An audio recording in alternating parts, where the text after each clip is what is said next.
Good afternoon for joining me today. My name is John Elfie. I am an applications engineer here at HPT Technology. And this webinar is going to be on new product features and updates in SelectPlus, which is our selection software that is available online. So this is our selection software. If you haven't already done so, I would recommend registering for SelectPlus. It's very easy to use. It's not 100% critical for today. Obviously, we're doing a webinar on SelectPlus, it would be good. But I'm going to go over the updates in SelectPlus and just kind of the basic layout to give you a feel of it. And again, once you get registered, if you want to, you can come back to this webinar on our website and just kind of go over it again. It's very easy to do. Just either go to heatpipe.com or heatpipeselect.com and click Request Account. Fill out all your info, and after you submit it, within a few minutes, you're going to get an email from SelectPlus. It's going to have you set up a password. And after that, you're pretty much ready to go. So, all right, a little overview of what I'm going to be doing today or covering. First of all, it's going to be what is the new optimized DHP. And DHP for us is what we call a wraparound or a U-frame. You're going to see DHP actually quite a lot in our literature and in SelectPlus, so it's just something to get familiar with. And then we're going to go over other HRM and DHP design changes and parameters. HRM standing for energy recovery or heat recovery module, and that's our side-by-side units that could be also selected in SelectPlus. Then we'll get into some examples in using the software, and I'll wrap it up with some helpful tips and shortcuts. And again, if anyone has any questions, feel free to type them into the chat box. Also, one important thing to point out, we are HR certified. This is our side-by-side energy recovery units. There's no certification for DHPs or wraparounds just because there's no test standard for them. But our HRM product line is HR certified. And all of our products across the board are ETL and ETL listed, which is based off of ETL standard 207. So something important to note. All right, moving along. Wraparound heat pipes. This is a little history on wraparound heat pipes for this company. They were first introduced by HPT in 1984. We're actually the first company to do this, and this makes us the most experienced with wraparounds and energy recovery units. Again, we've been around for quite some time now. As far as wraparounds are concerned, we added our controllable line of wraparounds around the mid-1990s.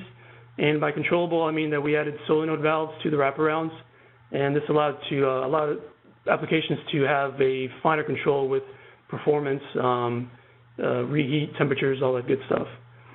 Since then, there have been little changes. Once we were acquired by Mytech, which is a Berkshire Hathaway company, there's been a drive to become even more experienced in wraparounds, improve our products, and as time goes on, introduce new products to the world.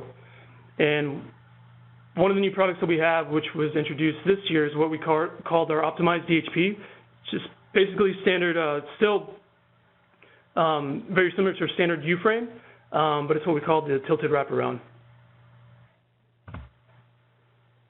So as far as what's new, this is a little graphic of the new enhanced DHP. The difference with this wraparound is, which you can kind of see, if you imagine airflow sort of going right to left, we would call this section here a pre-cool, and then we have our reheat on the backside, and the cooling coil would fit in between those two sections. Now, what we've done is we've actually implemented a fixed slope, and that slope actually goes from the pre-cool, which you can see kind of here in this corner. You have that small flange, and it tapers up, and it wraps around to the reheat side. And that slope in the tubes, what it does, it actually allows the refrigerant to flow more easily within the system. And in some cases, depending on conditions and sizing, you can see anywhere from 10 to 20% increase in effectiveness when you compare it to standard wraparound heat pipe with horizontal tubes. So that's the change that we made that we've added to SelectPlus. Another change that we have is increasing our max fin height from 60 inches to 75 inches. This is for all of our products in SelectPlus. not just the enhanced DHP. But what that allows is basically to have fewer number of sections, less casing, less cost, and if need be, you can actually get more thin face area out of the unit. All right, another new update that we have is actually we've increased the overall fin height from 150 inches to 225 inches. And if we have 75-inch max fin height per section, you can do the 225 inches with 3 sections of 75-inch sections. So this is good because now we can do even larger systems, be well above 100,000 CFMs. So this, for me, is something pretty cool that we've just implemented. There are some considerations, though, with these units. For the enhanced, the control valves are not available. This is because of the type of circuiting that we have. It doesn't make it practical to have control valves. However, control valves are still available with our standard horizontal tube U-frames. And I'll get into that when we get into our software. Also, another thing to notice is flange dimensions. They do vary from end to end. And when I mean end to end, I mean this corner here, which you can consider the precool, to the reheat. They're going to vary. The way we designed it, if you have a cooling coil that's right up against our precool and reheat sections, the airflow is not going to be impeded by our casing or that variation in flanges. So we've kept that in mind. There shouldn't be any issues with that. But these are just a couple of things to consider when you're going through selecting these units.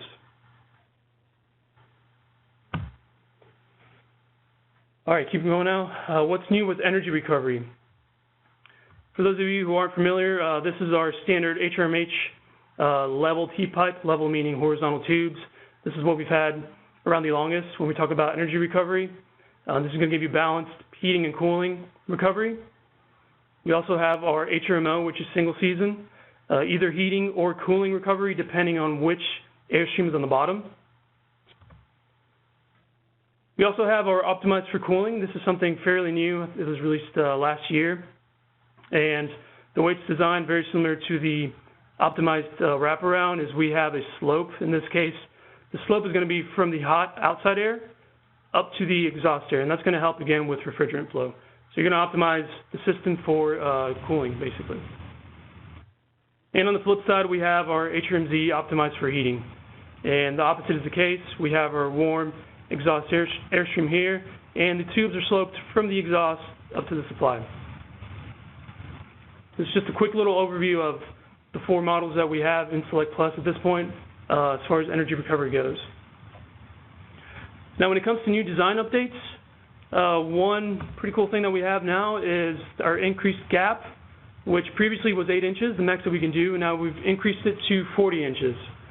So, again, this is a very important point because some applications you don't have the luxury of getting those airstreams right next to each other or within 8 inches.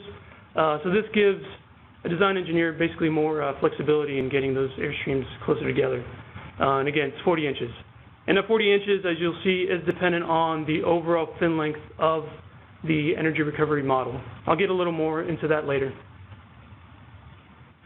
Again, we have a max fin height of 70 inches per section. Originally, or before, it was 60 inches, but we've increased that. And we've also updated the overall fin height to 225 inches, broken up into several sections. And another cool thing is we've actually increased the max overall fin length to 240 inches. This was for only for HRMZ and HRMO models. The 200 inches is still standard for HRMH, which is our horizontal tube units. So that's pretty much it. Right now I'm going to get into some selection examples. If you guys need to get any more info on what I just covered, we did have a webinar, and the webinar was done by our VP of Marketing and Sales, Mazen Awad. That webinar is available on our website.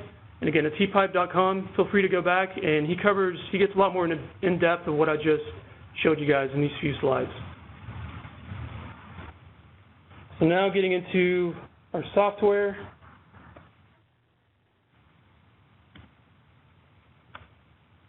All right, hope everyone's following along with me here. It looks like I don't have any questions, so That's good. I guess I'm doing an awesome job here.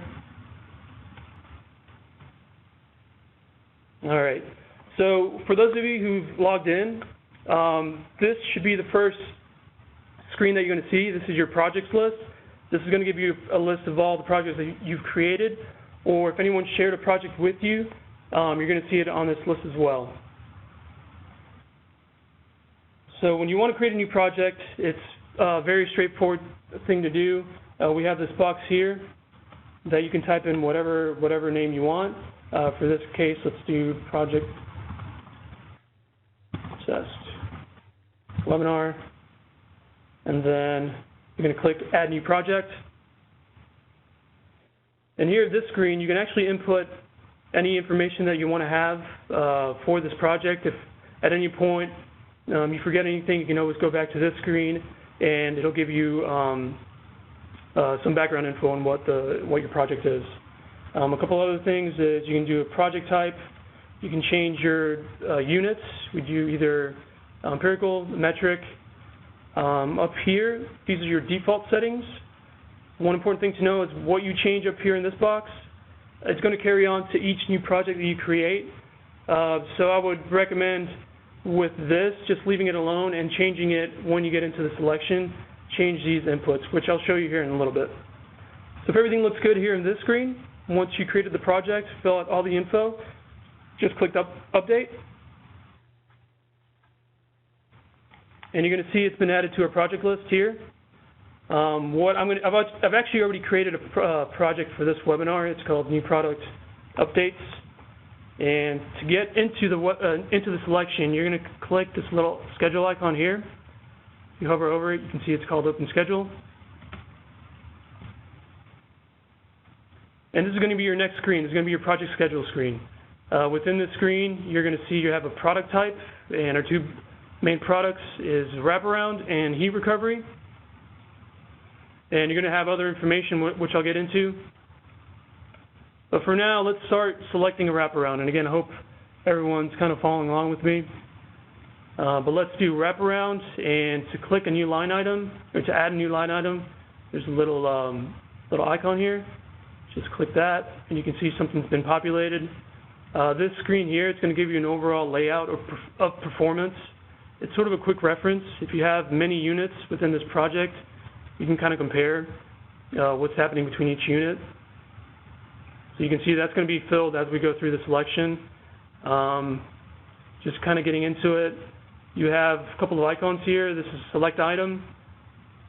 You also have a Reports icon, which if we were to click that, you can actually output PDFs of performance, bin analysis, psychometrics, and drawings. You can do any of these topics here into your report, and it's going to be output as a PDF.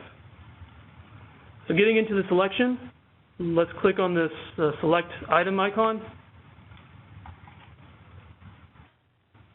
And this is going to be the main input screen for wraparounds. What I like to do is just start from the top, work my way left to right. You can see here on this side we have quantity. If you have multiple air handlers that are similar, just different tags, you don't want to change dimensions, you can actually update your quantity. So you have 3 air handlers, just input three heat pipes, and that's going to carry over to selections. And if you ever need any price, then we'll know that you have 3 of these identical units. You can input a tag. This is where you can change the product line, and we have a U-frame. A U-frame meaning that it's basically a ready-to-install unit. It's shipped from here. It's already vacuum charged. We typically ship it over to the manufacturer's warehouse or their plant. They're going to install it as they're building their section or their unit and seal it up, and after that it's ready to go. And then we also have factory install, meaning that we install the heat pipe here at the factory. You ship us your air handler cooling coil section. We're going to install the arc coils, do all the crossover tubes, seal everything up, and then ship it out to wherever it needs to go. And this is where the new product line or the new product type comes into play. So as you can see here, we have tilted and leveled. Something to notice is the default's going to be tilted. So if you don't need that, if you don't want that, make sure to go down to your level option. That's our standard wraparound. Cool. Moving over here, we have standard construction options. Tubes, right now we only do 1/2 inch. Fin material, we offer either copper or aluminum. Fins per inch, you see the range that we have here to select from. Refrigerant, either 134 or 410A. And you can see our options for coating, either electrofin or Harrisite. As I mentioned before, you can actually update the air type, either actual or standard, and enter in your elevation. As you can see right now, the controllable option, it's grayed out, meaning you can't select it with tilted. If I were to change this tilted option to a level, you can see that's no longer the case. We can actually select these control valves. So again, important to notice that change. I'm going to keep going with the tilted option now. So if you guys are following along with me, make sure you select that. Now you get into your design inputs. There's the layout of the unit. If you already know, basically when we start off, we're pretty much following the cooling coil fin height and fin length. If you don't know it, if you know your CFMs and face velocity, you can calculate the face area and then just input your dimensions as needed. For this case, I'm going to keep things pretty straightforward. I'm going to do a fin height of, let's say, 65 inches. And then we're going to do a fin length of 80 inches. And I just chose these dimensions arbitrarily. There's no reason why. I just kind of went with that. It's something maybe typical that we see. The rows, we do the 1 through 6. I'm going to stay at 2 rows for now for this example. Moving on down here to the input for temperatures and airflow. We have either you're entering mixed air conditions. If you already know them, you can enter that. We can do 100% outside air. Or if you don't know your mixed conditions, if it is mixed, then we'll do the calculation for you as long as you know your outside air and your return air conditions. So you fill that in, it's going to auto-populate into your mixed air conditions. So I'm going to do 100% outside air, just to keep things straightforward for this example. Airflow, again, arbitrary value, let's do 15,000 CFMs. Dry bulb, let's do 90 degrees, 72. Pretty sure those are design conditions for Tampa, Florida. And over here, moving on, this is your conditions leaving the cooling coil. We can either do temperatures or we can do fixed capacity. You can see there, everything's grayed out except for your BTU per hour for your cooling coil. From what I've seen, typically we deal with temperatures. So in this case, let's just do 55, 100% saturated. And down here, this is your span, and that's your span between your pre-cool and your reheat from your inside casing, basically. I would strongly recommend just a tip is to be as accurate as possible when you're dealing with your span.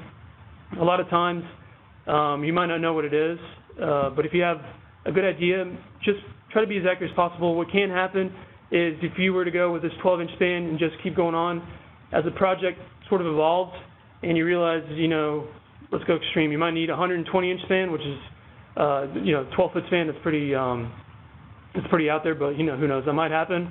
If we try to do 120 inches, you can see here there's a little red asterisk, and if I try to click calculate, it's going to give me a prompt here on the right-hand side saying I can't do that. The max I can do is a 110-inch span. So if it gets to the point where you actually needed 120 and you weren't aware of it before, or you just didn't consider it, it can, could come back and cause some issues. So it's just something I recommend. Just be as accurate as possible as you're first laying out these units. So let's go back to 12 inches. If all this looks good, got your calculate button down here. Click that, and these are your performance results. You see you're entering and you're leaving for each section. You have your delta T's here for pre-cool reheat. You have your heat transferred for each section, and you also have your pressure drop. Another thing to point out, the pressure drop shown here is per section. So this is the pressure drop for your pre-cool, and this is for your reheat. If you want your total pressure drop, just make sure to add them both together, and that'll give you the total pressure drop in the system for our pre-cool and reheat. And here you have your effectiveness. So again, performance results.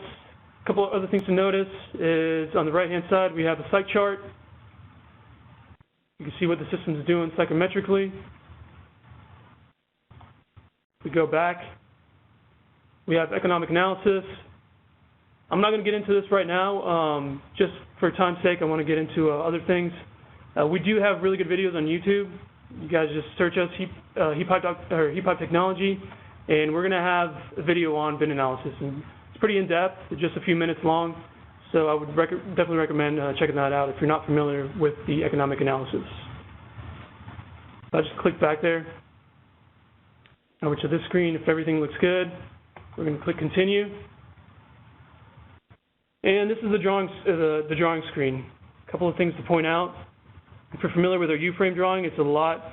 There's some less information. This has more information because of the flange dimensions, how they vary. You can see here, the bottom, it's 0.75, and as it angles up and then comes back, we're increasing our flange dimensions. If you want to know what they actually are, they're listed here on this table on the right-hand side, and you have a cross-section view right underneath.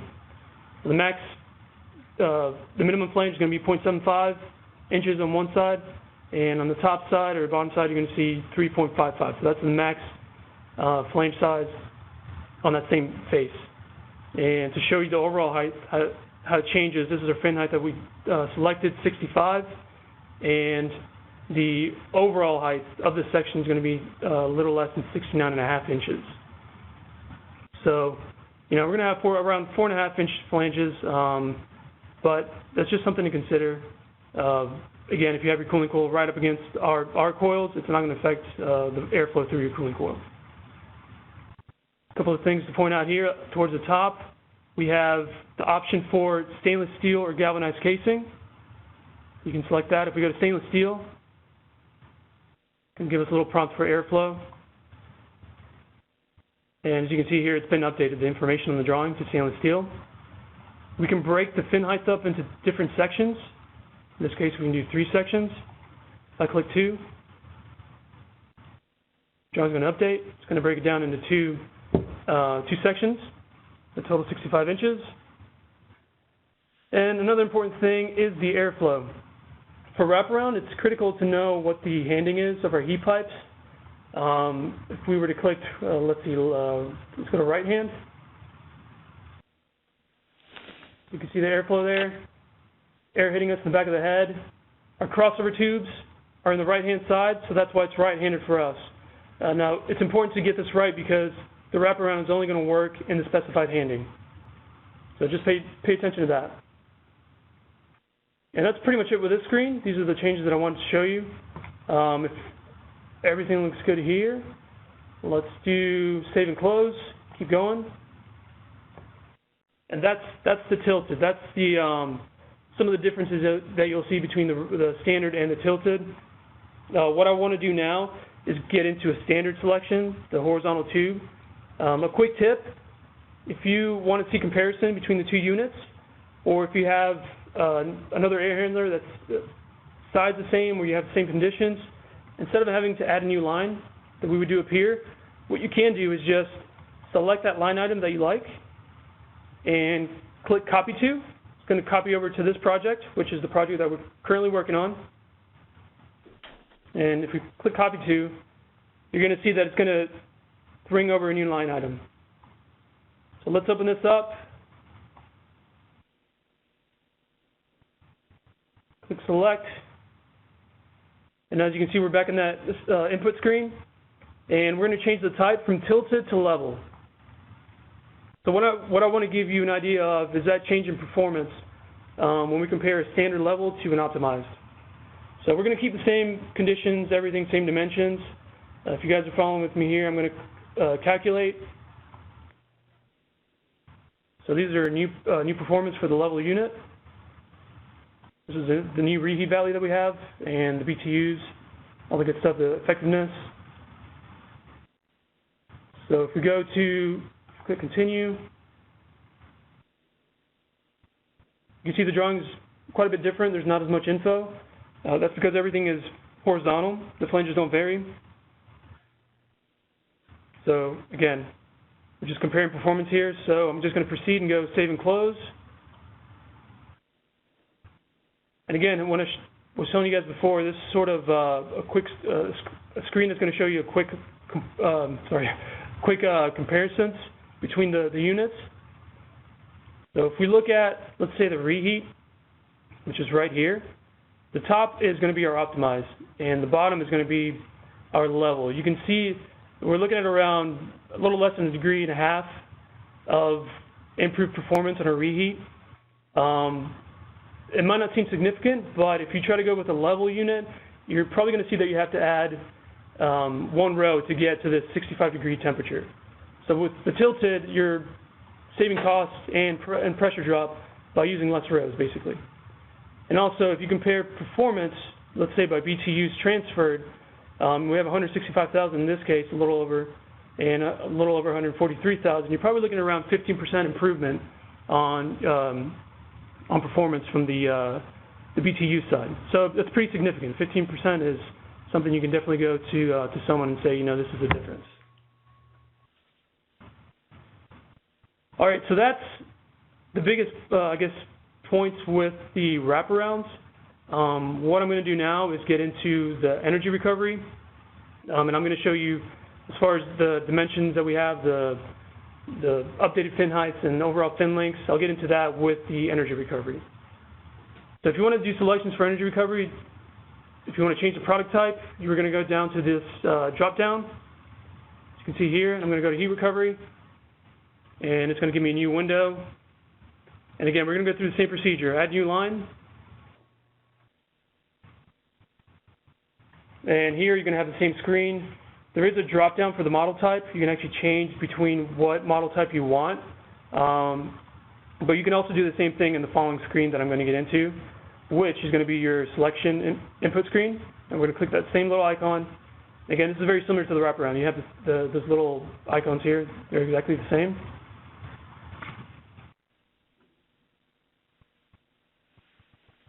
All right, so the screen, the way it's laid out, similar to the DHP, you have your 4 main model types: optimized for heating, optimized for cooling, your horizontal, and your over/under.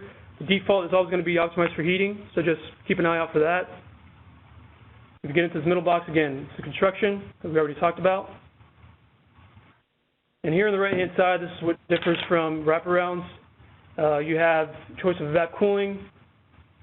You have a choice of economizer, evap cooling. You're basically improving the efficiency of the heat pipe by increasing the delta T between your entering supply and entering exhaust. So this is going to be set on your entering exhaust side. You have economizer, whatever you want to set it to. You have frost control. It's going to simulate performance at this frost control temperature, and basically what it's doing is calculating supply air that has to be bypassed in order to maintain a temperature of 36 degrees on the leaving exhaust side, if you ever get to that point. And here, this is where you're going to select your gap between supply and exhaust. Now, as I mentioned before, the max that we could do was 8 inches, anywhere from 0 to 8. But now what we can do is actually up to 40 inches. So if you have 2 airstreams that are 40 inches apart, that's great. You can go with this product. Just again, one thing to consider is from airstream to airstream, there's basically going to be a wall of copper tubes which are going to be enclosed in casing. We're going to block that off, so there's no, prevents cross contamination. If need be, you can foam fold that. So it's just something to note. So that's 40 inches. I'm going to keep it at that, so you guys can see it at the drawing. And we're going to do another selection. I'm getting here to this left-hand box. All right, so in this case, let's see, I went with 9500 CFM, the smaller unit, which sometimes you run into. Dry bulb. I'm going to keep it optimized for heating. That's something I forgot to mention. Optimized for heating. Dry bulb, let's do winter conditions. Let's do 10 degrees. And I'm going to do an RH of 80%. Fin height, let's do some arbitrary numbers here. Let's do 55-inch fin height. And let's do 50-inch fin length. Here we have our rows. I'm going to keep it at 6 rows. And then we're going to move over to the exhaust side. And do the same. 9500 doesn't have to be the same, obviously. You have different condition, different airflow, that's fine. I'm going to add, let's do 70 degrees, something that we typically see, 70 degrees and 50% RH. And I'm going to keep the same dimensions. I guess I'll point out real quick, we do have what the models look like here on the right-hand side. You guys see that? We have optimized for heating, cooling, horizontal, and over-under, just to give you an idea. If all this looks good, let's click Calculate on here on the right-hand side. And these are your results. So we're around 500 feet per minute, which is something that we typically see with energy recovery. So you're going to see your BTU, your heat transfer, any condensation. You can see pressure drop, your effectiveness, and here you're going to see your delta T, just very similar to the wraparound, just laid out in a different manner. On your right-hand side, you're going to see what unit you're actually selecting, optimized for heating. One important thing to notice is these units can condense. They typically will condense depending on the conditions. In this scenario, we're seeing condensation on the exhaust side. So we highly recommend a drain pan on the exhaust side for this case, or a moisture eliminator. That's an option too, but it's just something to consider when you're laying out these units. And we have the same options as we did before with the wraparound. We have a site chart. See the site chart there. I'm going to go back. Economic analysis. Again, there's a YouTube video on this. It's about 2 minutes long. I would recommend going back and taking a look at it. I'm going to click back, which is up here. Back button, by the way, some people get lost with this part. The back button is up on the upper right-hand side. All right, so we're back here, and if everything looks good, let's click continue. And this is a drawing screen. We have the same sort of options as the wraparound. Casing type. We can do number of sections that you're going to split up the fin height in. Here's something new. We have option for a bypass. This is where we provide the bypass. Typically, manufacturers like to use their own bypass, which is fine. We don't have to provide it. It is an option, though. And we're always going to size the bypass, the length. It's going to be 1/3 the supply fin length. So just something to note there. All right, I just removed the bypass. And you can see there we have that 40-inch gap. And our overall fin length, if you will, for our case, the overall fin length is actually the supply fin length plus the gap plus the exhaust fin length. So remember, for HRMZs, we have a max overall fin length limit of 240 inches. So if you're trying to do 100-inch fin length on the supply and 100-inch fin length on the exhaust, and you want to do the 40-inch gap, that's fine because your overall is still 240. Now, if you're maxing out your fin length on supply and exhaust to give you 240, you're basically stuck with a 0-inch gap. So something to consider. And what I can do is I'll show you guys. If we go back, the back button here, and do reselect.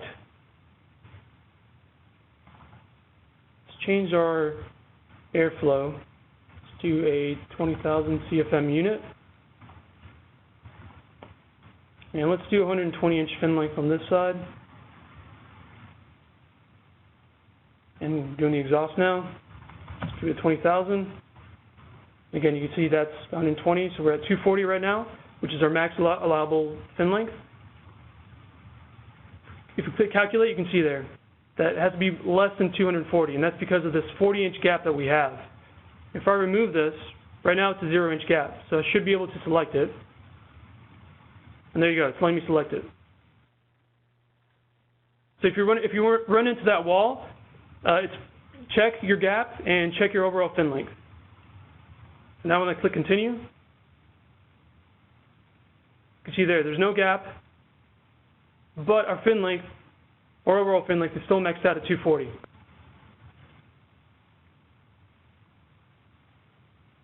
All right, so that's as far as that's concerned with some of the dimensional changes, design changes for HRM. That's that example that I wanted to show you. And keep moving. And now I'm going to do another selection. This time I'm going to do, let's say, summer conditions. So I'm going to add a new line item because it's not going to be similar to the selection that we just did. And I'm going to get into it again here, the select item icon. So now I'm going to do optimize for cooling. And let's see. Let's do what we see sometimes down here on the right-hand side. Let's do a 4-inch gap. We'll do foam filled. In this case, I'm down here entering conditions. Let's do a larger unit. Let's do 25,000 CFMs. Let's do a dry bulb of 90 degrees, and again, 70 degrees wet bulb. Fin height. What I'm going to show you is our max overall fin height now that we have per section. So I'm going to max it out at 75 inches. And again, let's max out the fin length to 120.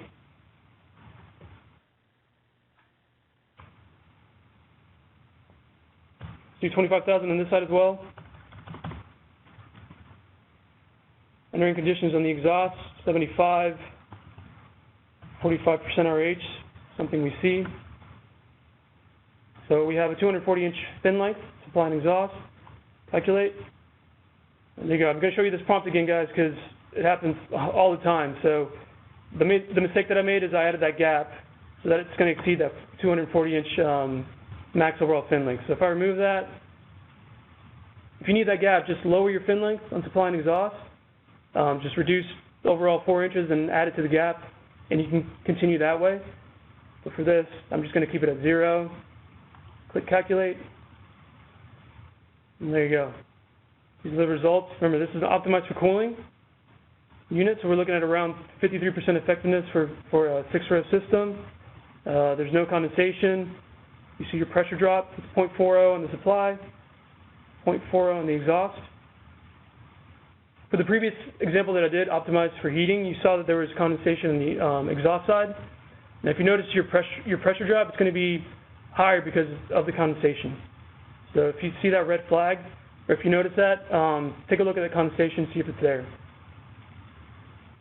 All right. Click continue. And this is the optimized for cooling unit. Again, the tubes are sloped from the supply up to the exhaust.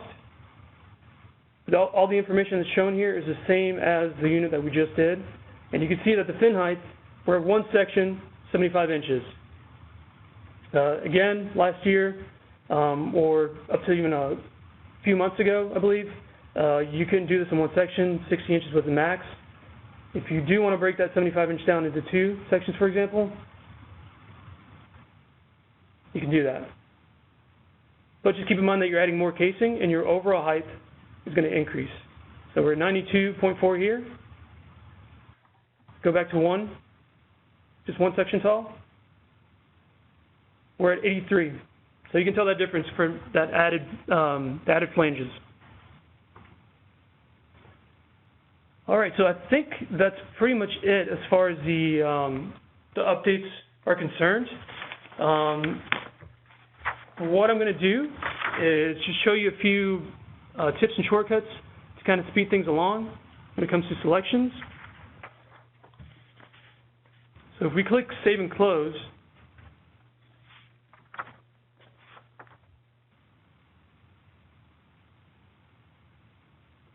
all right, so if you're at this screen here, say you're trying to output a submittal, and there's certain units that you want to include in the submittal and certain units that you don't want to include. And by units, I mean selections that we have here. What you can do is we have a little submittal icon that's included, or a toggle switch, if you will. You can click whichever one you want to include or not include. So for this example, we'll say we're happy with this bottom selection. We don't want the top to be included in the submittal. We can just turn this off. And if we go over to the wraparound, and when we change the product type by clicking this drop down up here, These are the wraparound selections. Let's say we only want one. So let's say let's keep the top one. We don't want the bottom one for whatever reason. Whichever units you want to keep in there, selections. If you're good with that, then up here, you guys can see my mouse. Up here, there's a little submittals icon. Click that. It's going to take you to this screen, and here you can select what it is that you want to output in your submittal. So for this, let's just do design performance, psychrometrics, and just drawings. We don't want any cut sheets. And if we click Save to PDF, it's going to give you, sometimes it takes a little while depending on the number of selections that you have, but it's going to give you a PDF of the selections that you actually chose to include in your submittal. So we're waiting on, there you go, starting to download.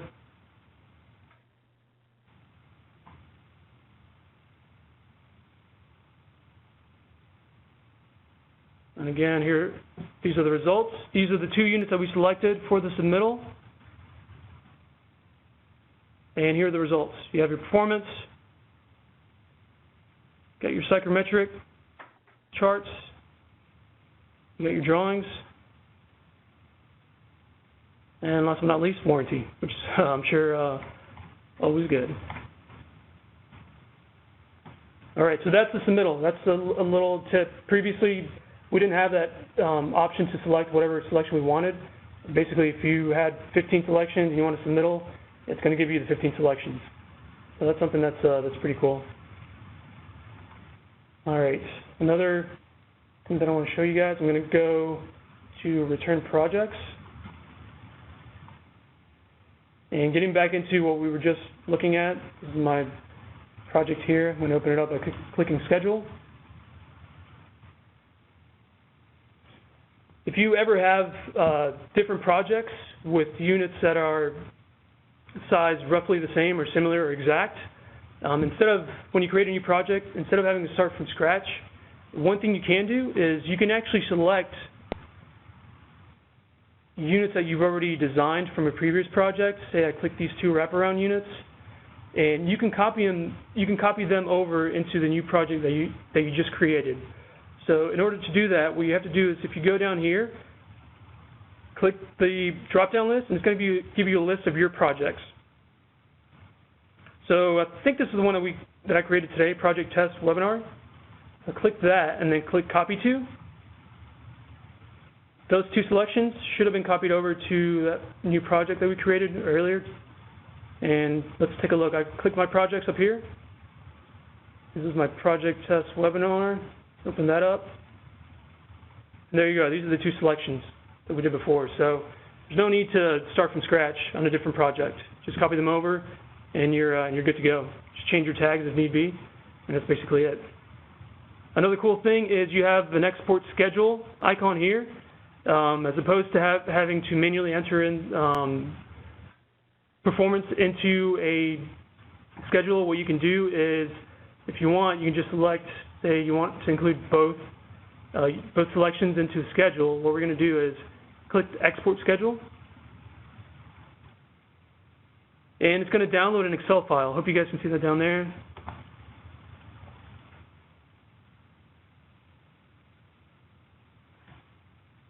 And there you go. So this is the schedule.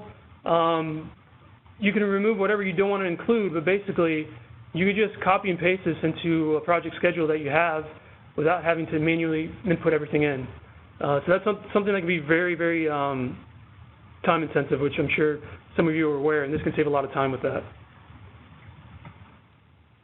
And again, you can include DHPs and HRMs into one single schedule if need be, or separate them. So that's that pretty much. Another thing that I want to show you guys, and this will probably be the last thing and wrap it up.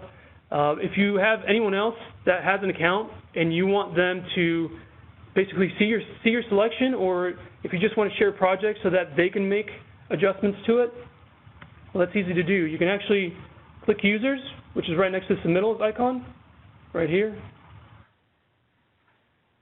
And if you know your username of who it is you want to share that project with, you can enter in here.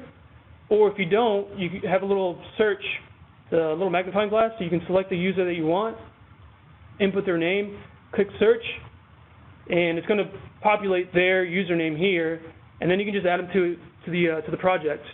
You can either add them as a just read only, so if you only want them to see the project, don't make any changes, that's fine. If you want them to be able to make changes, then you can add them as a project administrator. So that's something kind of cool that I wanted to point out. And I think that's pretty much it, guys. That's kind of what I wanted to cover today. Again, this is just a basic overview. If anyone ever has any questions with anything to do with selections or applications, I'm always available. My colleagues are always available. You can reach me at my email or give me a call. My email is, the quickest way is probably going to be via email, and it's John, J-O-N, at heatpipe.com. So it's pretty easy to remember. I'll be more than happy to talk to you guys. Let me see if I have any questions.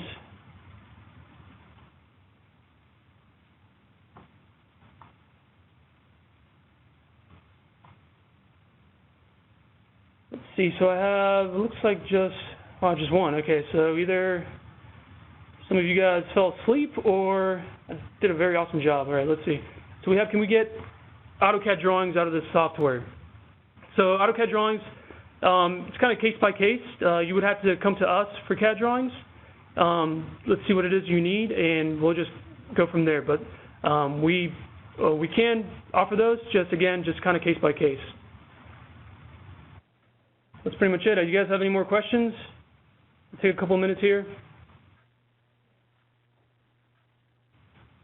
I know there's a lot of info, so again, this is going to be available online probably mid next week. If anyone wants to go back to it or share it with anyone else. So again, thank you for joining me. Just stay in tune. We're going to have more webinars coming up, more specific on products, new updates. So whenever we have those webinars coming up, just keep an eye out for notifications in your email.